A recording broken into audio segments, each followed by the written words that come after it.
Banyak orang yang sudah merasa bekerja mati-matian, tetapi hidupnya tetap terasa jalan di tempat.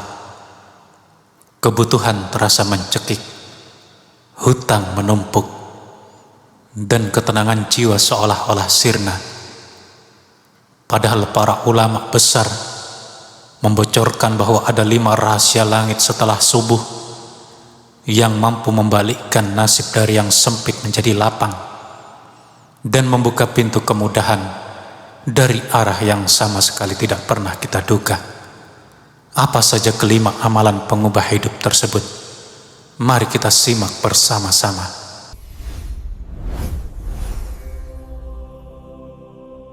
Assalamualaikum warahmatullahi wabarakatuh. Selamat datang di channel Serambi Surga. Saudaraku sekalian yang senantiasa berada dalam naungan rahmat Allah.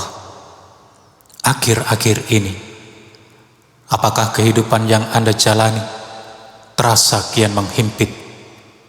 Rasa-rasanya Anda sudah memeras keringat dan membanting tulang, namun hasil yang didapatkan berlalu begitu saja tanpa bekas. Segala daya upaya telah dikerahkan demi menjemput rizki, tetapi tuntunan serta kebutuhan hidup justru melonjak jauh lebih cepat. Anda pun tidak putus-putus bersujud dan memohon, namun seolah-olah jalan terang yang dinantikan belum juga menampakkan hilalnya. Di antara kita, mungkin ada yang saat ini sedang terjepit oleh jeratan utang yang menumpuk. Ada pula yang tengah terseok-seok menghadapi badai krisis ekonomi, atau barangkali sedang didera konflik internal di dalam lingkungan keluarga. Bahkan ada yang batinnya merasa sangat hampa karena telah kehilangan rasa damai dan ketentraman di dalam kalbunya. Berangkat dari segudang persoalan tersebut, muncul sebuah pertanyaan besar di dalam benak kita. Adakah sebuah amalan ringkas yang bersumber langsung dari tuntunan Rasulullah yang mampu mengundang datangnya pertolongan agung dari Allah? Jawabannya tentu saja ada.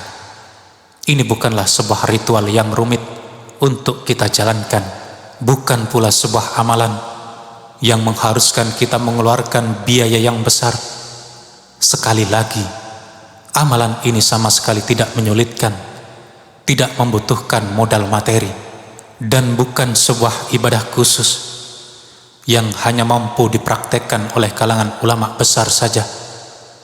Menariknya, amalan ini sangat terbuka untuk dikerjakan oleh siapapun tanpa terkecuali, yakni dilaksanakan tepat setelah menunaikan ibadah sholat subuh di setiap fajar menyingsing. Satu hal mendasar yang wajib tertanam kuat di dalam sanubari kita sejak awal ialah keyakinan mutlak bahwa hanya Allah satu-satunya zat yang berkuasa mendatangkan rezeki, mengurai segala bentuk kesulitan, serta membalikkan nasib seorang hamba menjadi lebih baik. Kita harus menyadari bahwa amalan zikir ini bukanlah sebuah formula otomatis yang serta-merta mengubah seseorang menjadi bergelimang harta dalam sekejap mata. Kendati demikian, zikir merupakan wasilah atau jalan sebab yang telah disyariatkan secara resmi oleh Allah guna mengalirkan pancaran keberkahan, menghadirkan kedamaian jiwa, memberikan kelonggaran dalam setiap urusan, serta menarik pertolongan langsung dari hadiratnya. Oleh sebab itu, pada ruang kajian mulia kali ini, kita akan mengupas secara tuntas mengenai 5 amalan zikir pasca subuh yang bersandar pada dalil-dalil Al-Quran, barisan hadis yang berstatus sahih, serta saripati penjelasan dari para ulama terkemuka.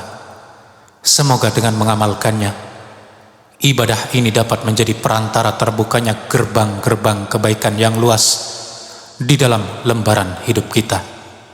Sebelum kita melangkah lebih jauh pada pembahasan utama, Mari kita bersama-sama mendukung syiar dakwah Islam ini dengan cara menekan tombol like, subscribe, serta nyalakan lonceng notifikasi agar Anda tidak terlewatkan materi kajian ruhani terbaru dari channel Serambi Surga.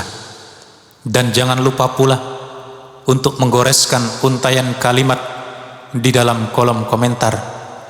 Tuliskan, "Ya Allah, mudahkan urusanku dan berkahilah rizkiku."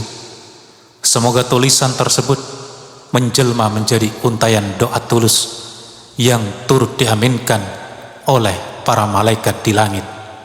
Allah Ta'ala menegaskan di dalam firman-Nya, "Wa may yattaqillaha yaj'al lahu makhraja wa yarzuqhu min haitsu la yahtasib."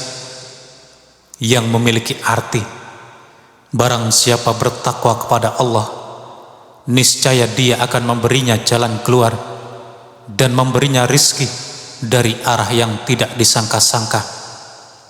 Melalui potongan ayat agung ini, Allah sama sekali tidak memberikan pernyataan bahwa kehidupan seorang hamba yang bertakwa akan steril dari ujian ataupun masalah. Namun poin pentingnya adalah Allah memberikan garansi berupa jalan keluar. Allah menjanjikan turunnya pertolongan, dan Allah memastikan hadirnya pasokan rizki dari pintu-pintu yang tidak pernah terlintas dalam benak pikiran manusia sebelumnya. Berlandaskan prinsip inilah, para ulama memberikan pemaparan yang mendalam bahwa pilar ketakwaan yang dipadukan dengan kelanggengan zikir merupakan salah satu instrumen atau kunci paling masif untuk menjemput keberkahan hidup. Terkait hal tersebut, jenis amalan zikir yang menempati urutan pertama ialah dengan mengintensifkan atau memperbanyak bacaan istighfar seusai melaksanakan sholat subuh. Saudaraku yang amat dikasihi oleh Allah, tatkala kita mengulas problematika seputar kelancaran rezeki dan kemudahan dalam mengarungi dinamika hidup, para pemuka agama selalu menitik beratkan pada satu ritual ibadah yang sangat berbobot, yakni istighfar. Allah berfirman secara eksplisit yang dikisahkan melalui lisan Nabi Nuh alaihissalam, "Faqultu astaghfiru rabbakum innahu kana ghaffara yursilis samaa alaikum midrara wa yumditkum bi amwali wa banin." Yang artinya adalah, maka aku berkata kepada mereka, mohonlah ampun kepada Tuhanmu, sungguh Dia Maha Pengampun, niscaya Dia akan menurunkan hujan yang lebat kepadamu, memperbanyak harta dan anak-anakmu. Mari kita cermati bersama secara mendalam, wahai saudaraku. Di dalam teks ayat tersebut, Allah secara tegas mengorelasikan antara aktivitas memohon ampunan atau istighfar dengan turunnya rupa-rupa anugerah, kenikmatan, serta keberkahan hidup. Dalam lembaran sejarah Islam, Imam Hasan al-Basri dikisahkan pernah didatangi oleh sekelompok orang secara bergantian, di mana mereka mengadukan nasib buruk, mulai dari kemiskinan yang mencekik, bencana kekeringan yang melanda, hingga peliknya problematika hidup. Menariknya, sang imam memberikan satu solusi yang seragam kepada mereka semua, yaitu memperbanyak membaca istighfar. Sejalan dengan hal itu, Gus Baha dalam berbagai kesempatan ceramahnya kerap menggarisbawahi bahwa tumpukan dosa dan maksiat yang kita perbuat secara tidak sadar dapat menjelma menjadi dinding penghalang yang menyumbat aliran keberkahan. Oleh karena itu, mari kita hiasi waktu fajar kita dengan merutinkan bacaan Astaghfirullah wa atubu ilaih. Astaghfirullah wa atubu ilaih. Ucapkanlah kalimat tersebut paling sedikit 100 kali setiap kali Anda selesai menunaikan sholat subuh. Selanjutnya, wahai sahabat Serambi Surga, pilihan zikir yang menduduki posisi kedua adalah dengan mendengungkan kalimat tahlil sebanyak 100 kali. La ilaha illallah, wahdahu la syarikalah, lahul mulku wa lahul hamdu wa huwa ala kulli syai'in qadir. La ilaha illallah wahdahu la syarikalah, lahul mulku wa lahul hamdu wa huwa ala kulli syai'in qadir. Nabi Muhammad pernah bersabda yang maknanya adalah sebagai berikut: barang siapa yang sudi merutinkan bacaan zikir ini sebanyak 100 kali dalam kurun waktu 1 hari, maka dirinya akan dianugerahi ganjaran berupa 100 poin kebaikan, dihapuskan dari dirinya 100 catatan dosa, sekaligus memperoleh proteksi atau benteng gaib dari intimidasi serta gangguan setan hingga waktu sore tiba. Keterangan ini bersumber dari hadis sahih yang diriwayatkan oleh Imam Al-Bukhari dan Imam Muslim. Mengapa untayan kalimat zikir ini memiliki kedudukan yang sedemikian mulia? Jawabannya adalah karena poros utama dari eksistensi kehidupan seorang muslim terletak pada kemurnian tauhidnya. Manakala jiwa seseorang telah mengikrarkan secara penuh bahwa otoritas kerajaan jagat raya hanyalah milik Allah, segala bentuk pujian mutlak bermuara kepada Allah, dan kendali kekuatan berada sepenuhnya di genggaman Allah, maka secara otomatis kondisi hatinya akan bertransformasi menjadi jauh lebih tenang. Dirinya tidak akan lagi menggantungkan harapan maupun sandaran hidupnya kepada sesama makhluk yang lemah, melainkan menaruh harapan besarnya hanya kepada Zat yang memiliki dan menguasai seluruh lapisan langit beserta bumi. Lalu wahai sahabat sekalian, amalan zikir yang menempati tangga ketiga ialah dengan melafalkan doa Sayyidul Istighfar. Rasulullah sendiri melabeli untayan doa ini sebagai rajanya atau pemimpin dari segala bentuk lafal istighfar. Adapun redaksi bacaannya adalah sebagaimana berikut ini: Allahumma anta rabbi la ilaha illa anta khalaqtani wa ana abduka wa ana ala ahdika wa wa'dika mastata'tu a'udzu bika min syarri ma sana'tu abu'u laka bi ni'matika alayya wa abu'u bidanbi faghfirli fa innahu la yaghfirud dunuba illa anta. Kalimat mulia tersebut mengandung arti, ya Allah, Engkaulah Tuhanku, tidak ada sesembahan yang berhak disembah selain Engkau. Engkau telah menciptakanku dan aku adalah hambamu. Aku berusaha setia pada perjanjian dan janjimu semampuku. Aku berlindung kepadamu dari keburukan apa yang telah aku perbuat. Aku mengakui segala nikmatmu yang telah engkau limpahkan kepadaku, dan aku mengakui dosaku. Maka ampunilah aku, karena sesungguhnya tidak ada yang dapat mengampuni dosa-dosa selain engkau. Adapun terkait fadilah ataupun keutamaan utama dalam mengamalkan Sayyidul Istighfar ini, terdapat dalam sebuah riwayat dari Shaddad bin Aus, di mana Rasulullah sallallahu alaihi wasallam telah bersabda yang maknanya adalah sebagai berikut: barang siapa membacanya pada siang hari dengan penuh keyakinan, lalu ia meninggal sebelum petang, maka ia termasuk penghuni surga. Dan barang siapa membacanya pada malam hari dengan penuh keyakinan, lalu ia meninggal sebelum pagi, maka ia termasuk penghuni surga. Pernyataan ini merupakan hadis sahih yang diriwayatkan oleh Imam Al-Bukhari. Berdasarkan petunjuk tersebut, momentum atau waktu yang paling afdol untuk merutinkannya ialah sesaat setelah merampungkan sholat subuh di pagi hari, serta selepas mendirikan sholat maghrib, atau sesaat sebelum memejamkan mata untuk tidur di malam hari. Selaras dengan itu, menurut pandangan yang disampaikan oleh Ustadz Adi Hidayat, letak keistimewaan yang mendalam dari doa Sayyidul Istighfar ini dipicu oleh fakta bahwa di dalam untayan katanya merangkum ikrar tauhid, penegasan status penghambaan diri, letupan rasa syukur yang mendalam, komitmen pertaubatan, sekaligus cerminan ketergantungan yang bersifat total pada Allah. Kebanyakan orang yang merasa roda kehidupannya berjalan begitu berat, acap kali terjebak karena terlalu berfokus pada besarnya masalah yang dihadapi. Padahal kunci penyelesaian yang paling utama adalah segera mengetuk pintu ampunan Allah dengan membawa hati yang luluh, penuh kerendahan, serta mengakui secara jujur bahwa kita sangat fakir akan pertolongannya.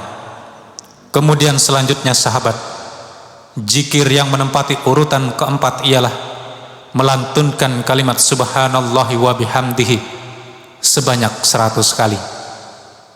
Subhanallahi wa bihamdihi, subhanallahi wa bihamdihi, subhanallahi wa bihamdihi. Mengenai hal ini, Rasulullah telah bersabda yang bunyinya adalah sebagai berikut: Man qala subhanallahi wa bihamdihi fi yawmin mi'ata marrah gufirat dunubuhu wa in kanat misla jabadil bahr. Barang siapa yang mengucapkan subhanallahi wa bihamdihi dalam sehari sebanyak 100 kali, maka dihapuskan dosa-dosanya meskipun sebanyak buih di lautan. Hadis riwayat Bukhari dan Muslim. Pada kenyataannya, seringkali hal yang mengakibatkan ritme kehidupan kita terasa begitu sempit dan menyesakkan dada bukanlah disebabkan oleh minimnya nominal rizki yang mengalir kepada kita, melainkan akibat dari sinarnya nilai keberkahan dari rizki tersebut. Padahal salah satu faktor terbesar yang dapat memicu datangnya aliran keberkahan hidup adalah kondisi hati yang bersih, yang telah disucikan dari noda-noda dosa melalui wasilah istighfar dan kontinu dalam berzikir. Berikutnya, wahai sahabat serambi surga, amalan zikir yang kelima sekaligus yang terakhir adalah membaca doa perlindungan di waktu pagi. Hasbiyallahu la ilaha illa huwa alaihi tawakkaltu wa huwa rabbul arsyil azim. Hasbiyallahu la ilaha illa huwa alaihi tawakkaltu wa huwa rabbul arsyil azim. Lafal ini berarti cukuplah Allah bagiku, tidak ada sesembahan yang berhak disembah selain Dia. Kepadanya aku bertawakal dan Dia adalah Tuhan pemilik arsy yang agung.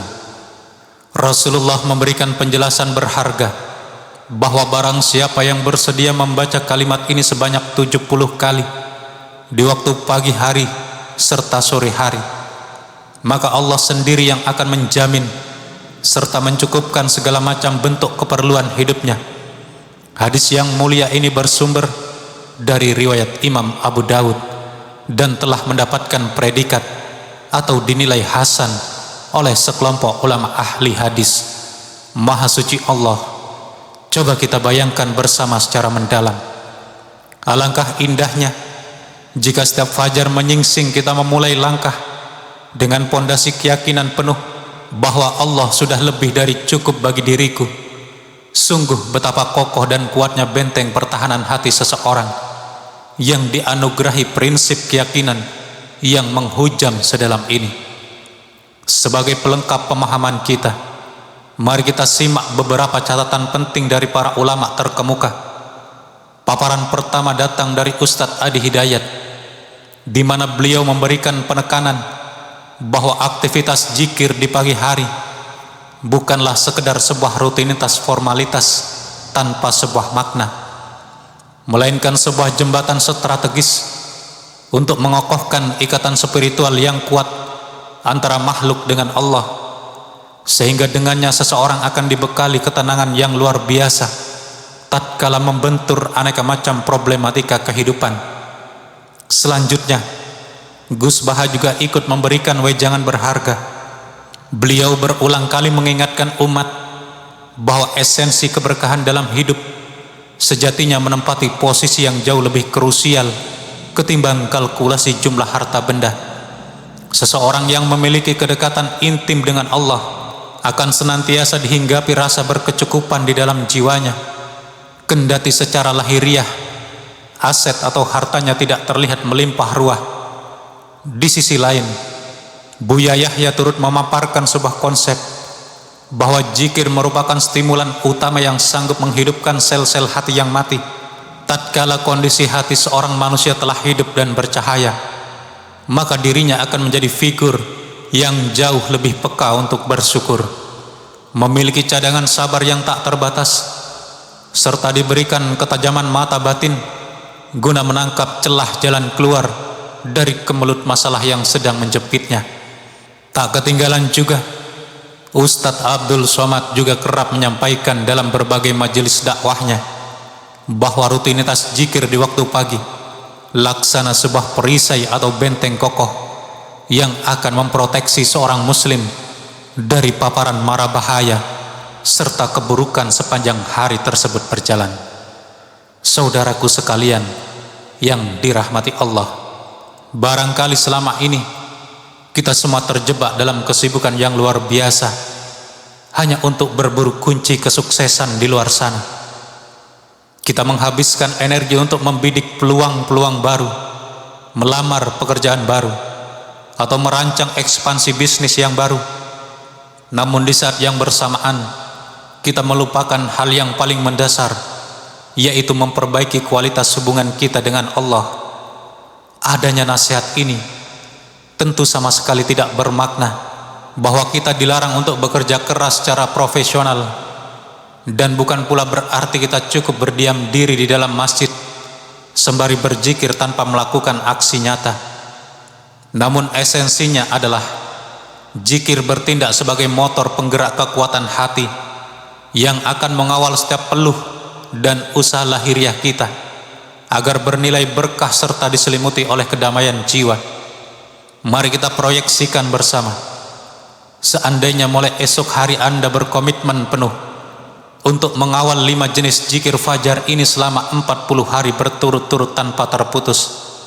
Setiap kali fajar subuh usai, Anda konsisten memohon ampunan dengan istighfar, mengesahkannya dengan tahlil, mengagungkannya lewat sayyidul istighfar, membasahi lidah dengan kalimat tasbih serta tahmid, dan mengunci hari dengan kepasrahan tawakal yang bulat kepada Allah. Boleh jadi tumpukan masalah Anda tidak akan lenyap begitu saja dalam hitungan satu malam. Akan tetapi satu hal yang pasti, kondisi batin Anda akan mengalami evolusi besar.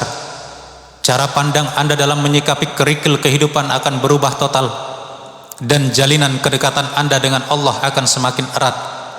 Manakala ikatan Anda dengan zat yang menggenggam semesta ini sudah membaik, maka acap kali Allah akan mengelurkan pertolongannya dengan membuka simpul-simpul kemudahan melalui skenario yang sama sekali tidak pernah terlintas dalam imajinasi liar kita. Wahai saudaraku, sebelum kita mengakhiri sesi kajian rohani yang penuh berkah ini, mari sejenak kita tundukkan kepala kita dengan penuh khusyukan. Kita tengadahkan kedua telapak tangan kita ke langit, dan mari kita aminkan doa ini bersama-sama.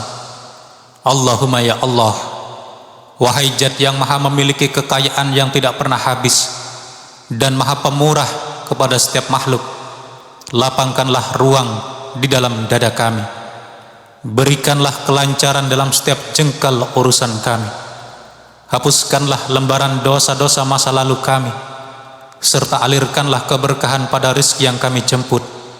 Jauhkanlah diri kami dari lilitan hutang yang dapat menghinakan diri dan memberatkan pundak kami.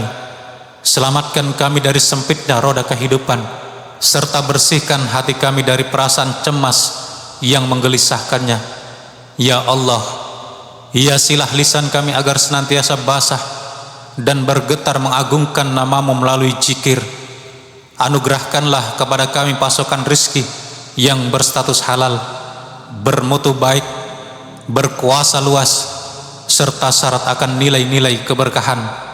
Tuntunlah kami agar dapat menjelma menjadi figur hambamu yang pandai berterima kasih melalui syukur, serta memiliki kepasrahan yang total lewat tawakal hanya kepadamu. Amin, amin ya rabbal alamin. Saudaraku yang mulia, jika Anda merasakan manfaat dan ketenangan setelah menyimak kajian di Serambi Surga ini, mari luangkan waktu sejenak untuk menekan tombol like, subscribe, dan bagikan video ini kepada keluarga, sahabat, serta orang-orang tercinta yang mungkin sedang berjuang menghadapi beratnya ujian hidup. Sebelum Anda meninggalkan video ini, mari kita ketik bersama-sama di kolom komentar, "Ya Allah, cukupkan aku dengan rizkimu yang halal dan berkah." Semoga ketikan jemari kita menjadi saksi kebaikan dan doa yang diijabah oleh Allah. Terima kasih telah menyimak hingga akhir.